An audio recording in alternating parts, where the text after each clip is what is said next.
Dicen que hay símbolos que no mueren, solo mudan de piel, y entre todos, ninguno ha sabido deslizarse con tanta elegancia por la historia como la serpiente. Aparece grabada en tablillas de arcilla, tallada en muros de piedra, pintada en códices y hasta en los sueños de los hombres. Cambia de nombre, cambia de rostro, pero siempre vuelve. A veces es diosa, a veces monstruo, otras simple mensajera. Y sin embargo, en su ondulación hay un secreto que se resiste a desaparecer, el del conocimiento que no puede enseñarse, solo recordarse.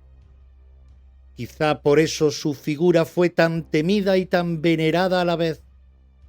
Los antiguos decían que donde una serpiente se arrastra, la tierra guarda memoria. Y si seguimos su rastro, el sendero nos lleva más atrás que Egipto, más allá incluso de Babilonia. Nos lleva al corazón del mito sumerio, a la primera ciudad que el hombre llamó sagrada, Eridu. Allí, entre canales y templos levantados sobre el barro, los sacerdotes contaban que bajo las aguas del abismo vivía el más sabio de los dioses, Enki, el señor de lo profundo, el que enseñó a los humanos el lenguaje de los números, la música del agua y el poder del verbo. De él se decía que tenía forma de hombre y alma de serpiente, no porque fuese reptil, sino porque sabía mudar su esencia sin morir. Y es ahí, en esa frontera entre lo humano y lo divino, donde empieza la historia de lo que siglos después algunos llamarían la Hermandad de la Serpiente. Una orden que, según los fragmentos dispersos por el tiempo, habría nacido del legado de Enki, guardando la llave de un conocimiento que no debía pertenecer solo a los dioses. Escuchas Los misterios de la historia, con este que os habla, Eloy López. Hoy hablamos de la Hermandad de la Serpiente.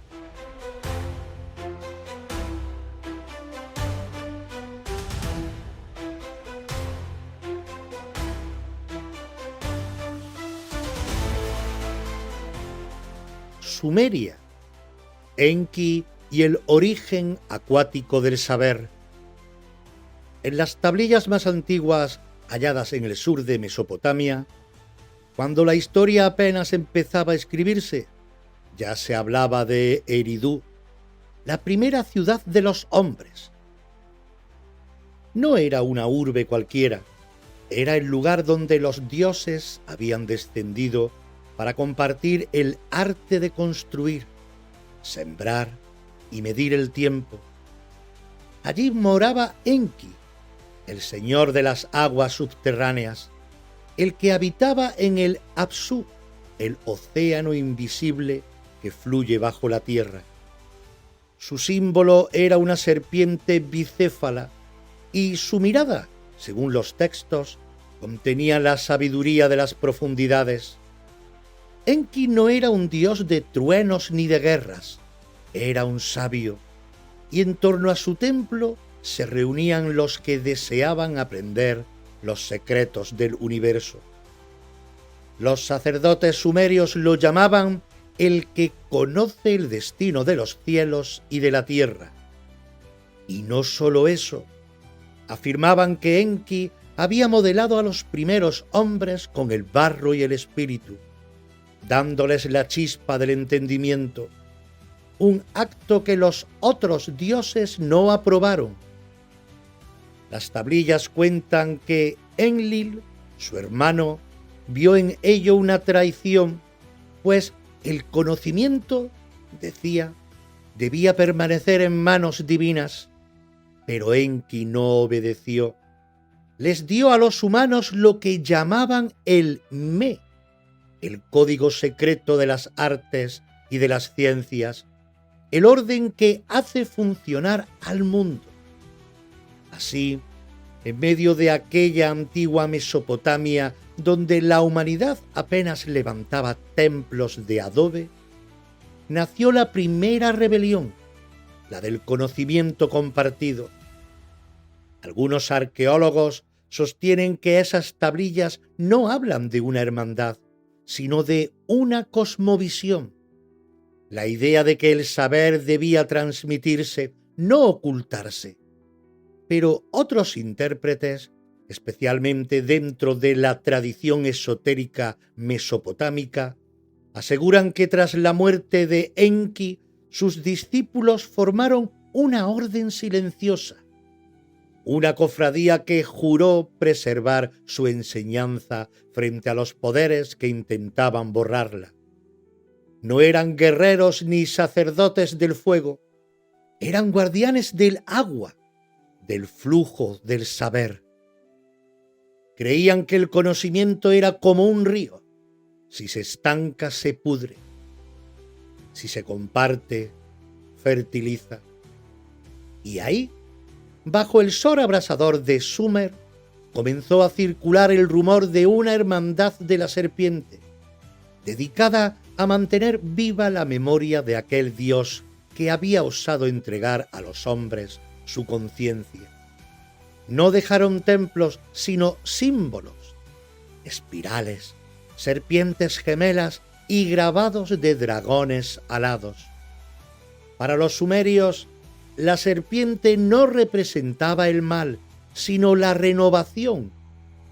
Mudar la piel era renacer, y quien lo lograba espiritualmente se convertía en un Usungal, un gran dragón, título que las tablillas atribuían a Enki y a sus más fieles servidores. Era el más alto grado de sabiduría posible, conocer los secretos de la creación sin perder la humanidad. El eco de ese título, Usangal, se repite luego en Babilonia, en Asiria y más tarde en las tradiciones caldeas. Allí, los sabios serpentinos aparecen siempre asociados al agua, a las estrellas y a las leyes ocultas del cosmos. Con el paso del tiempo, su enseñanza se disolvió entre mitos, pero el hilo nunca se rompió. Los escribas posteriores hablaban de ellos con respeto, aunque ya no comprendieran del todo su origen. Decían que eran los que hablaban el lenguaje de las aguas y que su sabiduría provenía del más allá del firmamento.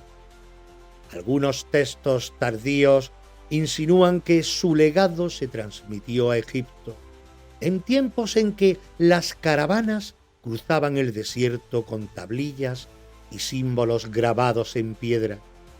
De ese modo, la imagen de Enki, el dios serpiente, el sabio del abismo, cruzó la frontera del tiempo para renacer en otras culturas con otros nombres. En Egipto lo llamarían Tot, en Grecia lo confundirían con Hermes, y en cada versión conservaría su esencia, la del portador del conocimiento que libera, pero también la del rebelde que desafía a los dioses, porque tal vez detrás de la leyenda de la hermandad de la serpiente no haya una sociedad secreta, sino una idea eterna. El conocimiento, cuando se comparte, se vuelve divino.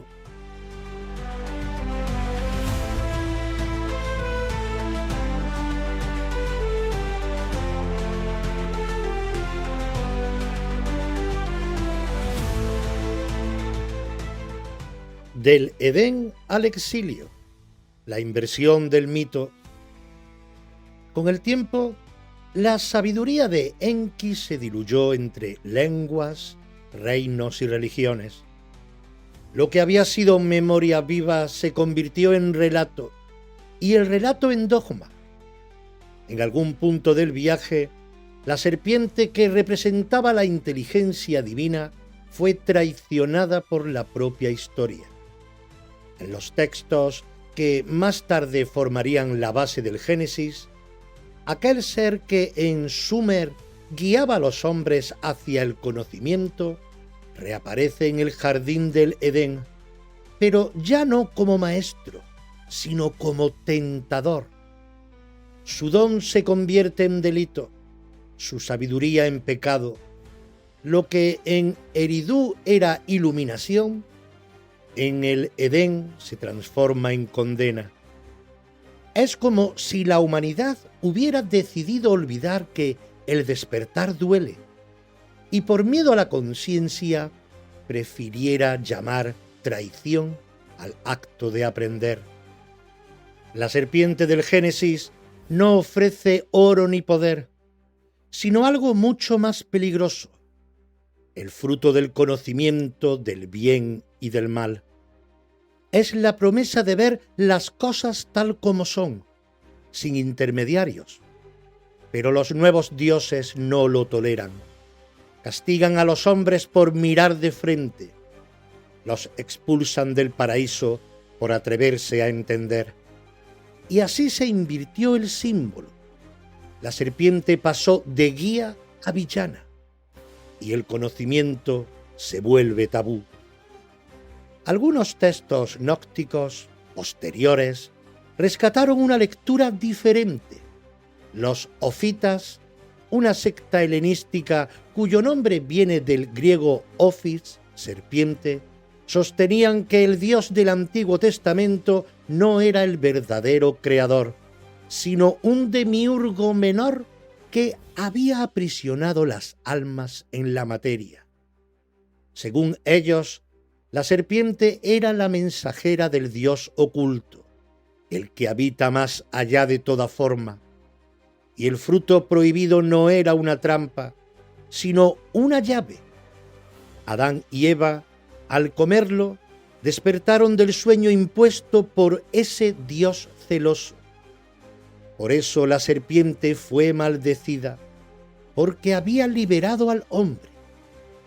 Esta idea, que el conocimiento libera y por tanto amenaza a quien gobierna desde la ignorancia, reaparece una y otra vez en la historia. En los templos de Egipto, en las escuelas de los pitagóricos, en las logias de los alquimistas, siempre hay una advertencia. El saber ilumina, pero también quema. Y cada vez que el hombre está a punto de alcanzar una comprensión nueva, surge una autoridad que le susurra que ese conocimiento es peligroso. Algunos investigadores de simbología comparada creen que esta inversión fue deliberada, una forma de desactivar el poder del símbolo antiguo. La serpiente había sido durante milenios el emblema del equilibrio entre el cielo y la tierra, espíritu y materia. Pero al convertirla en enemiga de Dios, el mito desplazó el foco. El conocimiento ya no era un camino hacia lo divino, sino una desobediencia. El saber se volvió sospechoso y la ignorancia virtud. Y sin embargo, el símbolo sobrevivió. Ni las llamas de los concilios ni los siglos de teología lograron borrarlo. Quedó oculto en las tradiciones herméticas, en los emblemas de alquimistas, en las representaciones del caduceo, en los textos que hablaban en clave de lo que no podía decirse abiertamente. Es la serpiente que se muerde la cola, el Ouroboros, el cielo que se renueva. Su mensaje, aunque invertido, sigue latiendo bajo los dogmas. El conocimiento es el primer paso hacia la libertad. Por eso, cuando siglos más tarde los antiguos sabios egipcios dibujaron en la frente del faraón la figura de una cobra erguida, lo hicieron como quien recuerda un pacto olvidado, porque para ellos la serpiente nunca fue una enemiga del hombre, sino su protectora más fiel. Y es ahí donde la historia nos lleva ahora, del Edén al Nilo, del mito de la caída al despertar del faraón.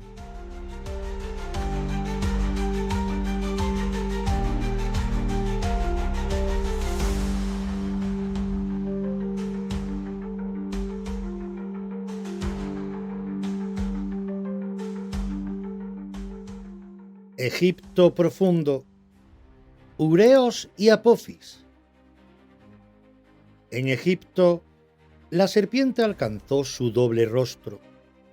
Allí fue a la vez corona y enemigo, diosa y monstruo, vida y caos. Los antiguos egipcios la conocían como Urea, la cobra erguida que adornaba la frente de los faraones, símbolo del fuego divino que protege al soberano. Según los textos de las pirámides, el Ureus no era un adorno, sino una entidad viva, la diosa Uad-Yet, protectora del Bajo Egipto, que lanzaba llamas contra los enemigos del orden cósmico. Su figura se colocaba sobre la frente real, justo entre las cejas, como si el poder del faraón emanara de ese punto. Curiosamente, el mismo donde las tradiciones posteriores situarían el ojo espiritual o el tercer ojo. Pero el Nilo, como el conocimiento, nunca corre en una sola dirección.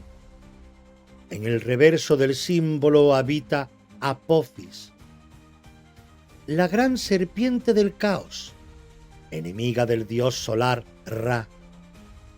Cada noche, según los papiros funerarios, Apophis se alzaba desde las sombras del inframundo para devorar la barca del sol, y cada noche Ra debía enfrentarse a ella con la ayuda de sus servidores.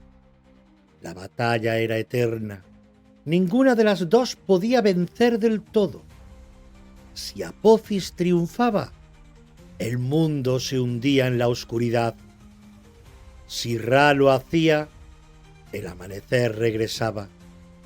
Era el equilibrio de los contrarios, la tensión que mantiene vivo el universo. Los sacerdotes sabían que esa dualidad no era una simple lucha entre el bien y el mal. Era la danza misma de la existencia. El faraón llevaba en su frente el Ureus, porque debía gobernar desde el orden, pero también reconocer la fuerza del caos. Quien niega la sombra acaba devorado por ella, y quizá por eso los iniciados egipcios aprendían que el verdadero poder del conocimiento no estaba en dominar, sino en equilibrar. La serpiente erguida del Ureus y la serpiente desbordada de Apophis eran las dos mitades de un mismo principio. La energía divina que, usada con sabiduría, protege, usada con soberbia, destruye. Algunos estudiosos modernos han observado que esta concepción egipcia podría proceder de una raíz más antigua, heredada de las culturas mesopotámicas. Enki, el dios serpiente de Eridu, había sido el maestro de la dualidad, el que entendía que luz y sombra no se destruyen, se complementan. En Egipto, esa enseñanza se convirtió en rito y en símbolo. El faraón debía integrar en sí ambas fuerzas para mantener el Ma'at, el equilibrio del cosmos. De ahí la mirada fija de las estatuas, esa serenidad pétrea que no es frialdad, sino dominio interior, el rostro de quien ha aprendido a mirar de frente a su propia serpiente. El dios Tot patrono de los escribas y señor de la sabiduría, fue quizás la encarnación más clara de ese legado serpentario. En los templos de Hermópolis, los sacerdotes decían que Thoth había llegado desde las aguas primordiales para enseñar el lenguaje sagrado y los números divinos. Su vara, coronada por una serpiente, simbolizaba la unión entre palabra y poder. Algunos textos herméticos posteriores lo identifican como Hermes Trimegisto, el 3 veces grande, puente entre dioses y hombres. Y así, de nuevo, la serpiente se alcanza esta vez no como amenaza, sino como guardiana del verbo creador. Algunos autores esotéricos sugieren que en los recintos interiores de los templos egipcios existían escuelas reservadas a una casta de iniciados conocida como los hijos del ojo de la serpiente. Allí se enseñaría la geometría sagrada, la alquimia del alma y los secretos del renacimiento. Quien completaba el rito alcanzaba la mirada de Gwadet, es decir, la visión interior que permite ver sin temor la totalidad. No hay pruebas directas de su existencia, pero los jeroglíficos que representan serpientes entrelazadas sobre los portales de templos como Denderra o Edfu siguen alimentando la sospecha de que algo más se transmitía allí que simples formas rituales. Egipto, por tanto, no destruyó el símbolo de la serpiente, lo refinó, lo convirtió en instrumento de poder, en emblema del despertar de la conciencia y en recordatorio constante de que toda luz necesita su sombra para existir. Si en Sumeria la serpiente había entregado el conocimiento, en Egipto enseñó a custodiarlo.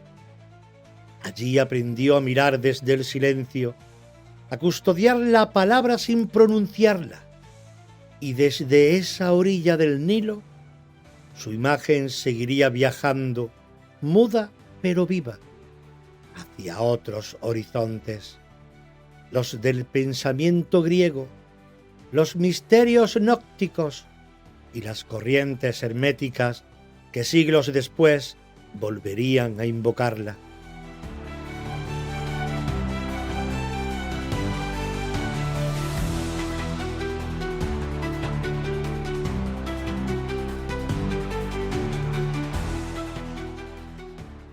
Gnósticos y ofitas, la serpiente liberadora. El símbolo había cruzado desiertos, mares y lenguas.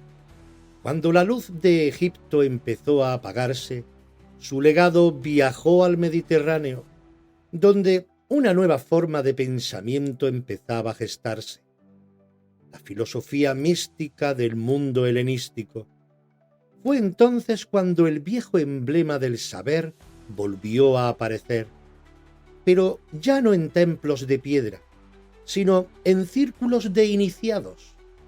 Eran hombres y mujeres que buscaban dentro lo que las religiones oficiales habían prometido fuera. Se llamaban a sí mismos gnósticos, los portadores de la gnosis, del griego gnosis, conocimiento. Para ellos, conocer no significaba acumular datos, sino recordar lo divino que habita en uno. En sus textos, muchos de los cuales se hallaron en 1945 en la biblioteca de Nag Hammadi, en Egipto, se habla de un universo regido por un Dios supremo, invisible, del que emanaron otros seres espirituales llamados eones. Uno de esos eones, Sofía, la sabiduría, habría dado origen al mundo material por error o por compasión, y de esa caída nació el cosmos tal como lo conocemos. En ese relato, el Dios del Antiguo Testamento no es el creador absoluto, sino un ser inferior, un demiurgo que gobierna desde la ignorancia. Y aquí, la serpiente reaparece convertida en heroína. Los gnósticos, conocidos como ofitas, del griego ophis, serpiente, sostenían que el reptil del Edén no había sido el enemigo de la humanidad, sino su libertador. Enseñaban que cuando la serpiente ofreció el fruto a Adán y Eva, les estaba devolviendo la chispa divina que el demiurgo les había arrebatado. Comer del fruto no era caer en desgracia, sino despertar. Era, en esencia, repetir el gesto de Enki, entregar a los humanos el conocimiento que los dioses celosos querían mantener oculto.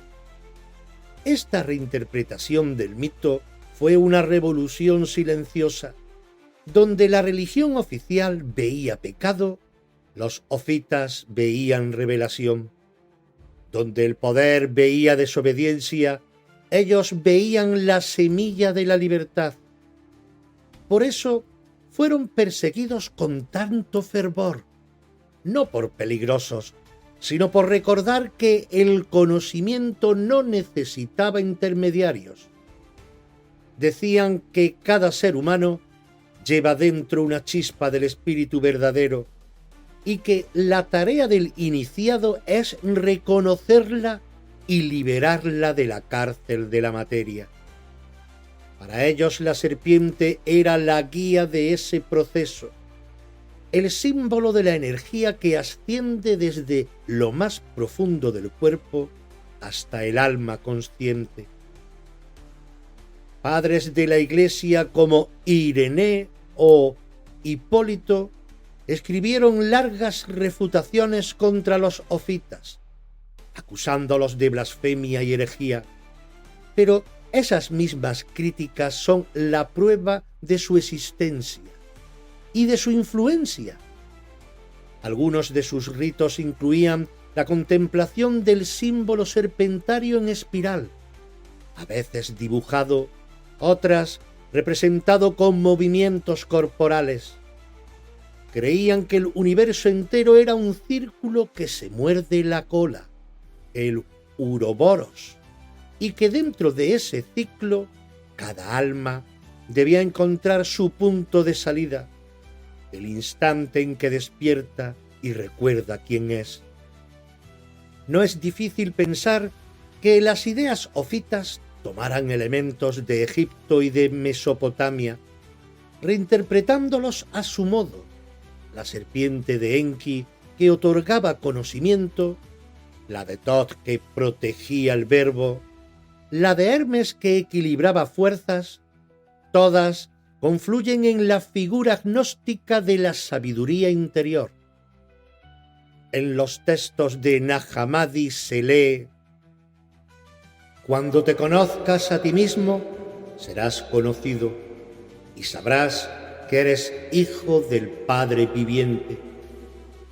Esa era su herejía, no esperar la salvación desde fuera, sino encontrarla dentro. Algunas corrientes esotéricas posteriores, desde los templos herméticos hasta los rosacruces, afirmaron descender espiritualmente de esta misma línea gnóstica, la de la hermandad de la serpiente. Según esta visión, la hermandad habría sobrevivido con un saber oculto, transmitido a través de símbolos, códigos y rituales de iniciación, con un mensaje constante: el conocimiento es sagrado solo si libera, nunca si esclaviza. Así, lo que comenzó como un mito sumerio sobre un dios que entregó la sabiduría a los hombres, se había transformado en una corriente filosófica que desafiaba a los poderes religiosos de su tiempo. La serpiente había vuelto a erguirse, esta vez en el pensamiento, como un recordatorio de que la conciencia no puede prohibirse. Y aunque los ofitas desaparecieron perseguidos por las ortodoxias, su idea siguió viajando. De la gnosis pasaría al hermetismo, del hermetismo a la alquimia, y de la alquimia a las logias modernas. Porque el símbolo, una vez que despierta, nunca muere, se transforma, se disfraza, se esconde, pero sigue latiendo. Como la serpiente bajo la arena, espera el momento en el que el sol vuelva a calentar la tierra para salir otra vez, silenciosa y eterna, a recordarnos que el conocimiento no se conquista, se recuerda.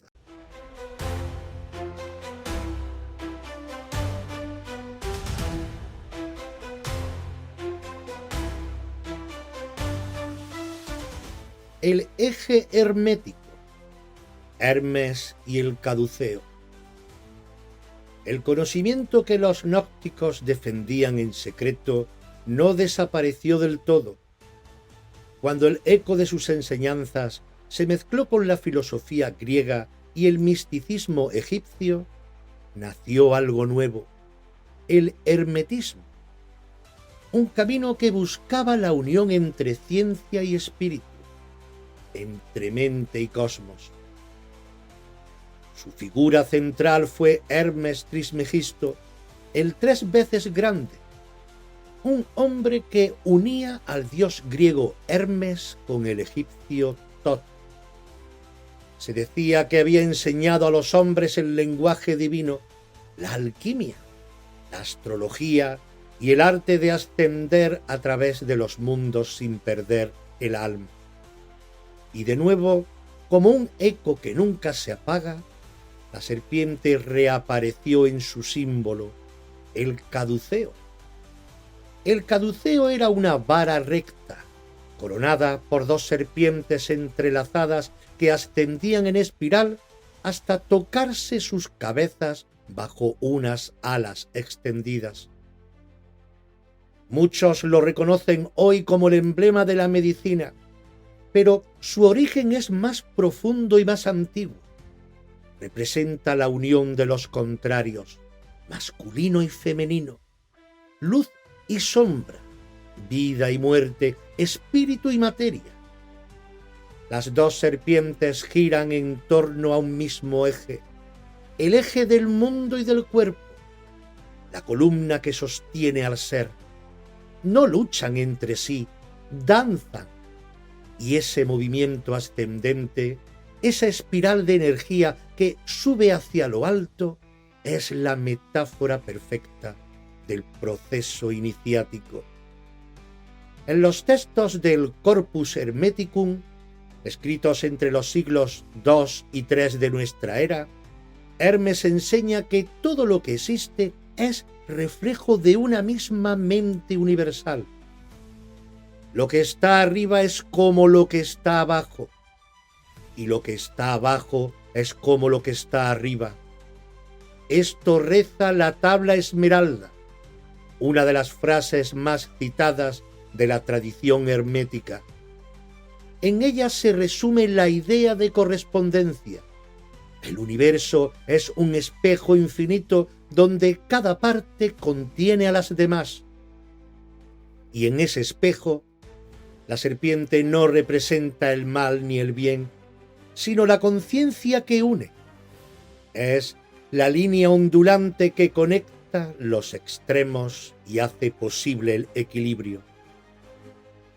Algunos estudiosos del simbolismo antiguo sostienen que el caduceo guarda relación directa con la iconografía mesopotámica de Enki, donde 2 serpientes fluyen paralelas a un eje central. Otros lo vinculan al Uraeus egipcio y a los conceptos tántricos de la energía ascendente. Sea cual sea su origen, el mensaje es el mismo. El conocimiento no se impone, se eleva. Es un ascenso que exige dominar las fuerzas opuestas que habitan dentro del ser humano, la razón y la pasión, la acción y el silencio, el deseo y la templanza. En algunas escuelas herméticas posteriores, el caduceo fue interpretado como mapa del cuerpo energético. Las dos serpientes serían los canales sutiles por donde asciende la energía vital, y la vara central, el eje de conciencia. Cuando ambos flujos se equilibran, las alas se abren, símbolo del espíritu liberado. Es una visión sorprendente, similar a la que siglos después describiría el yoga oriental bajo el nombre de Kundalini. Pero en el hermetismo no hay religión, solo experiencia. El iniciado debía encontrar el punto medio, el lugar donde la serpiente deja de ser temida y se convierte en maestra. El caduceo también se interpretó como un recordatorio moral. Quien busca el conocimiento sin humildad despierta la serpiente equivocada. Las dos serpientes pueden entrelazarse o enfrentarse, y de ese resultado depende la armonía o la destrucción. Por eso, los antiguos decían que el verdadero iniciado no es quien acumula secretos, sino quien ha aprendido a sostener el equilibrio en su propio corazón. Así la enseñanza de Hermes Trismegisto se unió a la larga herencia serpentaria que venía de Sumeria y Egipto. El dios que otorgó el saber a los hombres, la serpiente que los liberó en el Edén, la cobra que protegió al faraón y el símbolo del equilibrio universal no son entidades distintas, sino reflejos de una misma corriente. El hilo que los une es el de la sabiduría viva, el conocimiento que no se aprende, sino que se recuerda cuando el alma se atreve a mirar hacia adentro. Y como todo símbolo que atraviesa eras, la serpiente no se detuvo ahí. Volvería a resurgir con otro nombre y otro cuerpo, esta vez en Oriente, en los textos que hablan de una energía dormida en la base del ser humano, esperando despertar. Porque el viaje de la serpiente no es solo histórico, sino interior. Y el siguiente paso nos lleva precisamente hasta allí, a la India, donde la serpiente ya no enseña ni protege, sino que habita dentro del hombre.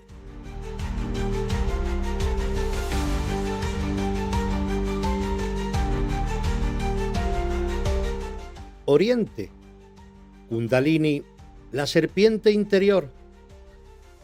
En el vasto mosaico espiritual de la India, la serpiente ya no es diosa, ni tentadora, ni guardiana del trono. Es algo más íntimo y profundo, una energía dormida en el interior del ser humano, enroscada 3 veces y media en la base de la columna vertebral, esperando el momento de despertar. Los antiguos yogis la llamaron Kundalini, la enrollada, y la describieron como una fuerza sagrada, pura conciencia en reposo. Cuando se despierta, asciende en espiral por el canal central del cuerpo, el Sushumna, atravesando los centros de energía o chakras, hasta alcanzar la coronilla, donde el alma recuerda su naturaleza divina. Los textos más antiguos del Tantra y del Yoga la describen como una serpiente de fuego blanco. Dormida, mantiene al hombre en la ilusión del mundo. Despierta, lo convierte en un iluminado. Su ascenso no es físico, sino espiritual. Es la elevación de la conciencia desde los instintos más densos hasta la sabiduría pura. El cuerpo humano se convierte así en el templo donde se reproduce el misterio cósmico. Lo que los sumerios habían representado como las aguas de Enki, lo que Egipto había dibujado como el Uraeus sobre la frente del faraón, lo que Hermes había puesto en el eje del caduceo, aquí late dentro del propio ser. En los tratados clásicos como el Hatha Yoga Pradipika y los Upanishad, se dice que el despertar de la Kundalini solo es posible cuando el discípulo purifica su mente y equilibra sus energías. No basta con la técnica, hace falta pureza interior. Por eso los maestros advertían que forzar su despertar podía enloquecer o destruir. La serpiente no obedece al deseo del ego, solo se alza ante la llamada del alma. Quien no está preparado, despierta fuego. Quien está listo, despierta luz. Muchos estudiosos ven en este símbolo un puente directo con el hermetismo occidental. El ascenso de la Kundalini recuerda el movimiento del caduceo de Hermes, dos corrientes de energía entrelazadas que suben en espiral por el eje del cuerpo, cruzándose 7 veces, exactamente el número de centros o chakras. La conciencia no es casual. En ambos casos, el mensaje es el mismo. La serpiente no destruye, transforma. Y su ascenso es la representación más antigua de la evolución de la conciencia. Algunas escuelas místicas modernas afirman que este conocimiento no nació en un solo lugar, sino que fue entregado a distintas civilizaciones por un mismo tronco de sabiduría primordial. En ese sentido, la serpiente sería el signo universal de la enseñanza eterna, el código de la energía que une al ser humano con lo divino. Cada cultura la expresó con su lenguaje, pero todas intuyeron lo mismo, que dentro de cada uno hay una fuerza dormida esperando el instante en que la mente se aquiete y el alma recuerde. El despertar de la Kundalini ha sido descrito como una experiencia de fusión total. El individuo deja de percibirse separado del todo. Las serpientes del caduceo se funden en una sola y las alas, símbolo del espíritu, se despliegan. El fuego asciende por la columna, la respiración se detiene, el tiempo se disuelve. No hay arriba ni abajo, ni maestro ni discípulo, solo conciencia pura, la misma que los antiguos llamaban Satchit Ananda, ser, conciencia y dicha. Este estado, decían los sabios, es el verdadero paraíso perdido del que hablaban las escrituras de Occidente.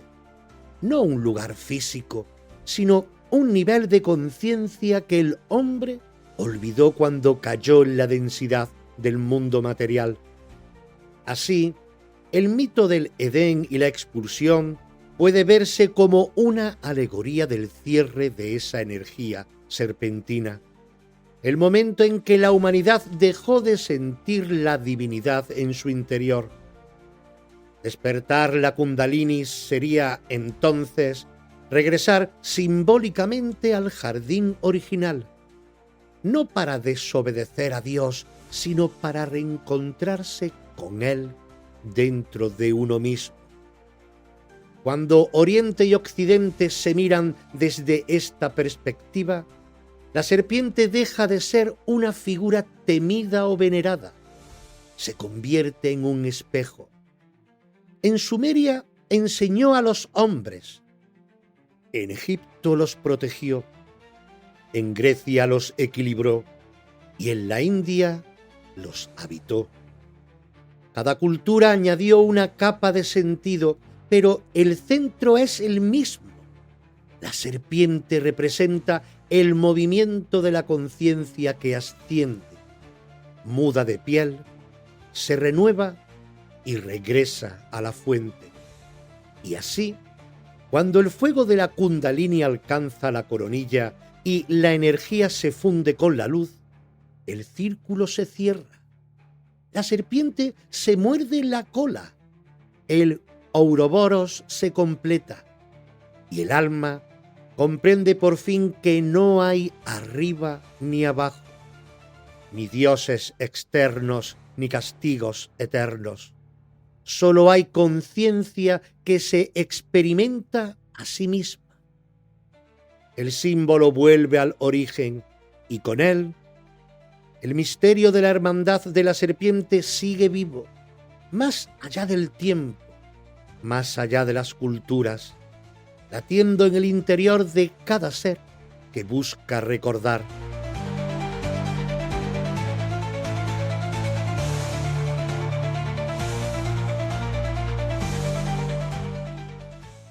América Antigua.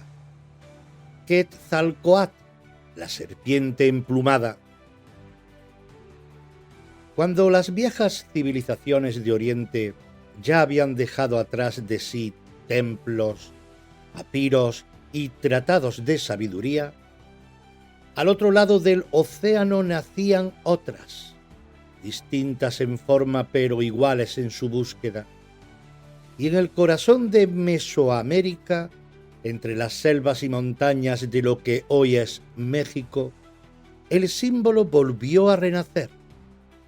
Allí lo llamaron Quetzalcóatl, la serpiente de plumas preciosas, una criatura imposible, mitad reptil, mitad ave, la unión perfecta entre la tierra que repta y el cielo que vuela, el mismo símbolo universal de la serpiente ascendente, pero ahora transformado en Dios, maestro y ley. Los toltecas lo consideraban su mayor sabio, el portador del conocimiento, la justicia y el arte. Fue él, decían, quien enseñó a los hombres a cultivar el maíz, a medir los cielos, a comprender el ciclo del tiempo y a vivir en armonía. Su templo en Tula y más tarde en Teotihuacán estaba adornado con serpientes esculpidas que emergían de la piedra como si el suelo mismo respirara. Cada escultura mostraba a la serpiente con plumas de quetzal, símbolo del alma, elevándose hacia el sol. Era el mensaje grabado en piedra: el conocimiento no se arrastra, se eleva. En los códices mahúas y mayas, Quetzalcóatl es presentado como una deidad civilizadora, opuesta al sacrificio y la violencia. Fue un dios de paz que prohibió las ofrendas humanas y enseñó a ofrecer flores, cantos y plegarias. En su figura convergen muchas de las ideas que vimos en Oriente: la sabiduría como fuerza creadora, la dualidad reconciliada, la unión de lo espiritual y lo material. La serpiente, símbolo de la tierra, se viste con plumas, símbolo del espíritu. La materia se alía con el cielo. Es el mismo principio que la Kundalini, pero expresado en el lenguaje del sol y del maíz. Los estudios comparados de mitología han encontrado ecos de este dios en otros pueblos mesoamericanos: el Kukulcán de los mayas, el Gucumat de los quichés y el Viracoya de los andinos. Todos comparten el mismo patrón: una divinidad venida de las alturas, portadora de sabiduría, que promete regresar algún día cuando la humanidad esté preparada, una serpiente alada que enseña a los hombres las leyes del cosmos y luego desaparece en el horizonte, como el sol que se hunde al atardecer. Algunos autores modernos han sugerido que esta figura podría representar la memoria de antiguos visitantes, dioses o maestros, que cruzaron los mares mucho antes de lo que admiten las cronologías oficiales. Otros ven en ella la misma corriente de sabiduría primordial que inspiró a Enki, Thoth y Hermes. Una escuela universal que enseña lo mismo con distintas máscaras. Lo cierto es que, sin contacto aparente entre continentes, el símbolo vuelve a repetirse: la serpiente, el vuelo, la enseñanza, el retorno prometido. Quetzalcóatl también fue, como Enki, un dios traicionado. Las leyendas cuentan que sus enemigos lo embriagaron y lo hicieron caer en desgracia. Avergonzado abandonó su ciudad y caminó hacia el oriente, prometiendo volver en un tiempo de renovación. Algunos códices lo describen navegando en una balsa de serpientes. Otros dicen que ascendió al cielo convertido en estrella. Su desaparición marcó el fin de una era, pero también el anuncio de un ciclo futuro, porque la serpiente emplumada nunca muere, solo muda de forma. Su culto sobrevivió en secreto durante siglos. Cuando los conquistadores llegaron, el mito seguía vivo en las montañas y en los cantos de los sabios indígenas. Algunos cronistas relatan que los aztecas confundieron a Hernán Cortés con el regreso del dios blanco de las plumas, lo que muestra hasta qué punto Quetzalcóatl era esperado no como un conquistador, sino como un maestro que devolvería el equilibrio al mundo. La serpiente emplumada fue para América lo que Enki había sido para Sumeria, el símbolo del conocimiento divino que desciende al hombre. Su enseñanza es la misma que en todas partes. El saber es sagrado cuando crea armonía y se corrompe cuando se usa para dominar. Por eso, cuando el hombre olvida el sentido de esa enseñanza, el Dios se retira, pero siempre promete regresar, porque su morada verdadera no está en los templos, sino en el corazón de quienes buscan. Así, el viaje de la serpiente que empezó en los pantanos de Eridú, que se alzó en el Nilo, que habló en las escuelas de Alejandría y despertó en los cuerpos de los yogis, llega al otro extremo del mundo transformado en alas y viento. Y sin embargo, es la misma historia, la búsqueda de la sabiduría que une la tierra con el cielo. La hermandad de la serpiente, si alguna vez existió, nunca fue un grupo oculto de iniciados, sino una cadena ininterrumpida de almas que recordaron el mismo mensaje en distintos lenguajes. Y mientras en Mesoamérica el sol cae sobre las pirámides de Teotihuacán, el símbolo vuelve a su ciclo. La serpiente que ya fue agua, fuego, palabra y energía, ahora vuela. Se ha liberado. Su conocimiento ha ascendido tanto que ya no pertenece a una civilización, sino al alma humana. Continuará.